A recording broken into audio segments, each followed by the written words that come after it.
തന്ത്രുക്കാടെ മോൻ Sulaiman.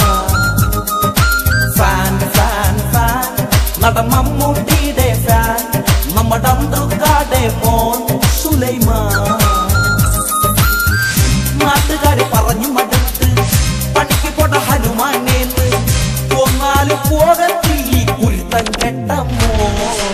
Fan fan fan നടൻ മമ്മൂട്ടിയുടെ ഫാൻ നമ്മുടെ തന്ത്രുക്കാടെ മോൻ സുലൈമാൻ.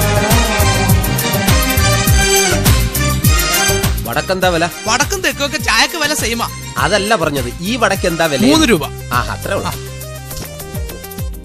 ഞാൻ പോണേ. ആ കാശ് എന്നിട്ട് പോ. കാശാ? മേലെടുത്ത് രാഘവൻ നായർ ചെറ്റൻ വീട് ജപ്തി ചെയ്യാൻ ആള് വന്നപ്പോ ഒരു സഞ്ചി നിറച്ച് പണവുമായി ഒരാൾ വന്നു. നമ്മുടെ കുഞ്ഞമ്മാമ അന്നൊന്നും മേലെടുത്ത് രാഘവൻ നായരോട് ആരും കണക്ക് ചോദിച്ചിട്ടില്ല. പിന്നല്ലേ താൻ? മേലെടുത്ത് രാഘവൻ നായർ കണക്ക് വെച്ചിട്ടില്ല, പക്ഷെ ഞാൻ കണക്ക് ചോദി.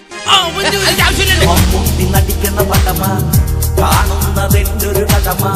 പടം കാണാൻ കാശൊപ്പിച്ചത് മൊത്തം കട്ടമ്മ. ചന്തുവായി മമ്മൂട്ടി കസറി അത് കണ്ട് സുലൈമാൻ അലറി. കത്തിക്ക് വാളുമെടുത്തവൻ അന്തം കൂട്ടങ്ങി.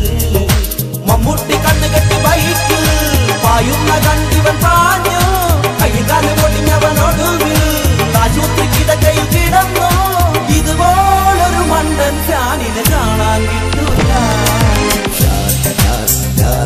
ഞാൻ മമ്മൂട്ടിയുടെ ഫാൻ, നാട്ടിൽ സൂപ്പർമാൻ സുലൈമാൻ.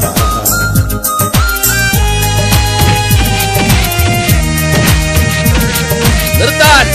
അത് പറയാൻ താനാരാ? ഞാൻ മാണിക്യം, രായമാണിക്യം. രാജമാണിക്യത്തിന് എന്താ ഇവിടെ കാര്യം? മോട കണ്ട എടപ്പെടുവണ്ണ. നീ ഞങ്ങളുടെ അടുത്ത് മോട ഇറക്കണ്ട കേട്ടാ. തള്ളെ കലിപ്പുകള് തീരണില്ലല്ല. ഞാട്ടില്ലടാ, എടത്താട്ട് നിക്കടാ. എടാ നിന്നെ തല്ല എനിക്ക് ഇടവും വല വേണ്ട. രാജമാണിക്യം എന്ന് പറഞ്ഞ ഈ കൊന്നള. നിന്നോടൊക്കെ ദൈവം ചോദിക്കോടാ. മമ്മൂട്ടിയുടെ ഒരു പട്ടം പൊളിഞ്ഞു, അത് കണ്ട് സുലൈമാൻ കരഞ്ഞു. പെറ്റുമ്മ മയ്യത്തായാൽ ഇത്രയും കരയൂല. പട്ടണത്തിൽ ഭൂതമിറങ്ങി, ഭൂതമായി ഇവനും ഇറങ്ങി. മാതാരു കൈവച്ചപ്പോഴെല്ലാം മമ്മൂട്ടി വിവരങ്ങൾ അറിഞ്ഞു. ആ ഫാനിനെ നേരിൽ വിളിച്ചു. അവനത്തം വിട്ട് അരികത്ത് ചെന്നു. പുളിച്ചെടിയിൽ കയറി പിടിച്ചു. മര്യാദക്ക് ജോലിക്ക് പോകാൻ മമ്മൂക്ക